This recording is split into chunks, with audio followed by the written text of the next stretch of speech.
आज हम लोग बात करने वाले हैं एक लिंक्डइन के रिसर्च के ऊपर। लिंक्डइन का एक बड़ा अच्छा सा रिसर्च आया है कि 25 बेस्ट स्टार्टअप कंपनीज कौन सी हैं, और आज हम लोग वही डिस्कस करेंगे कि स्टार्टअप में जॉब करने वालों के हिसाब से तो हम लोग देखेंगे कि बेस्ट 25 कंपनी कौन है, और भी बाकी डिस्कशन हम लोग करेंगे। वीडियो को आगे देखने से पहले काइंडली सब्सक्राइब करें। अगर आपने सब्सक्राइब किया हुआ है तो thank you very much. Bell icon भी जरूर दबाएं ताकि तमाम नोटिफिकेशन हर वीक में जो 3-4 वीडियो डाली जाती है नई, उसके बारे में आपको जानकारी मिल सके। नमस्कार, आज आपके सामने डिस्कस करने वाले हैं फिर से स्टार्टअप की दुनिया के बारे में।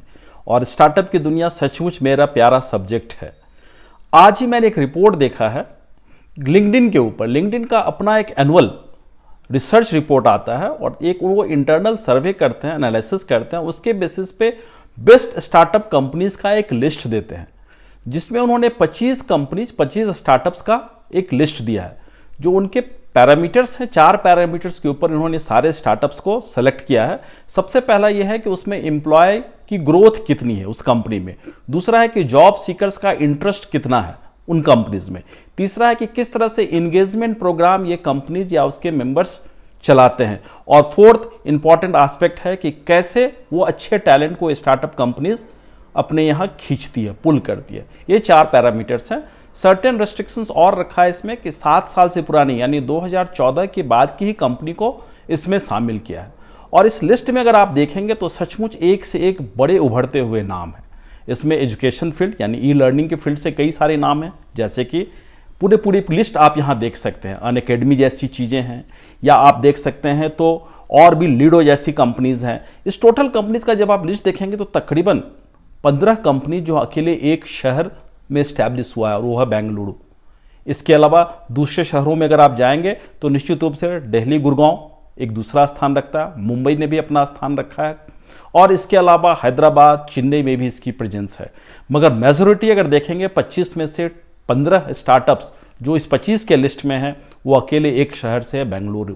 यानी बेंगलुरु को हम लोग कह सकते हैं कि इंडिया का स्टार्टअप हब है। और ये 25 कंपनी, जैसा कि मैंने कहा था कि लिस्ट अगर आप देखेंगे तो पूरी की पूरी लिस्ट को आपको समझ में आ जाएगा कि अलग अलग फील्ड है। ई लर्निंग की अनअकैडमी है, तो फाइनेंशियल एंड इंटरनेट सर्विसेज में क्रेड है। अगर आप देखेंगे तो ग्रो जैसा ऐप भी है, तो उड़ान भी है। इसमें अगर आप देखेंगे तो और कई सारी, जैसे कि अर्बन कंपनीज की लिस्ट में नाम आती है, डंजो जैसी कंपनी की लिस्ट में नाम है। तो कई सारे फील्ड को मिला के ये लिस्ट बना है, अलग अलग फील्ड। तो मैं जरूर चाहूँगा कि आप इस लिस्ट को देखें, पढ़ें। मैं डिस्क्रिप्शंस में इस लिस्ट की पूरी जानकारी, इस पूरी की पूरी रिपोर्ट की जानकारी इस डिस्क्रिप्शन में डाल रहा हूँ। मुझे उम्मीद है कि अगर आपको कहीं स्टार्टअप्स में आपको भी प्रेम हो जॉब करने के लिए, खास के जो जॉब सीकर्स हैं उनके लिए तो है ही, मगर वैसे स्टूडेंट्स भी जो आने वाले दिनों में अगले 1 साल, 2 साल, 3 साल के अंदर जॉब की दुनिया में आने वाले हैं, तो उनके लिए भी एक इंटरेस्टिंग टॉपिक होगा। और वो आके जरूर देखिए कि कौन कौन सी कंपनी स्टार्टअप्स हैं।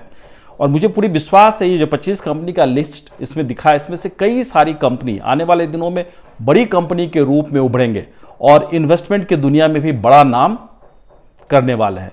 कौन कौन सी कंपनी किस रूप में जाएगा, निश्चित रूप से इनका इंटरनल मैनेजमेंट ही बता पाएगा कि क्या तरीका और किस तरह से ये आगे बढ़ेगा। मगर जैसा कि मैंने कहा कि एम्प्लॉय के लिए तो अपॉर्चुनिटी है ही कि वो चाहे तो इसमें जा सकते हैं और ट्राई कर सकते हैं घुसने का। मगर साथ ही साथ मैं ऐसे लोगों के लिए भी अपॉर्चुनिटी बताऊंगा जो चाहते हैं कि स्टार्टअप की दुनिया में इन्वेस्टमेंट करने का। तो ये कंपनी हो सकते हैं, कैसे इन्वेस्ट आप कर सकते हैं, उसकी डिटेल जानकारी के लिए आपको खुद ड्यू डिलिजेंस करने की जरूरत होगी, मगर ये एक अपॉर्चुनिटी है। तीसरे ऐसे लोगों को भी जो इन कंपनी का डिटेल जब पढ़ेंगे, जिन्होंने सब कंपनी का एक ही अगर देखेंगे पर्पस है, तो कोई न कोई एक प्रॉब्लम सॉल्विंग चीज़ों पे है कि किसी न किसी एक सिचुएशंस को बेहतर तरीके से सॉल्व किया है।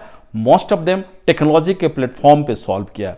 तो इन कंपनीज को अगर आप देखेंगे तो निश्चित रूप से हो सकता है कि आपके मन में भी कुछ आइडिया है कि क्यों ना कुछ ऐसे ही स्टार्टअप, कुछ ऐसे ही कंपनीज कुछ नए आइडिया के साथ, कुछ नई प्रॉब्लम सॉल्विंग एटीट्यूड के साथ आप भी स्टार्ट कर सकते हैं।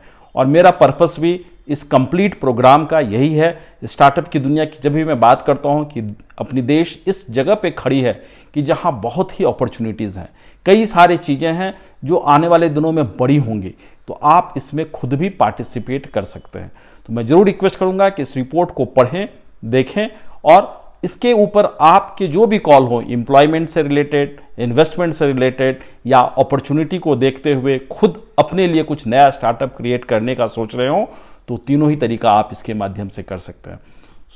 आज के एपिसोड में यही बातें कहूँगा मैं कि स्टार्टअप्स की दुनिया में एक बड़ा नाम इंडिया कर रहा है और आप भी उसमें किसी न किसी रूप में आइए और सहयोग कीजिए।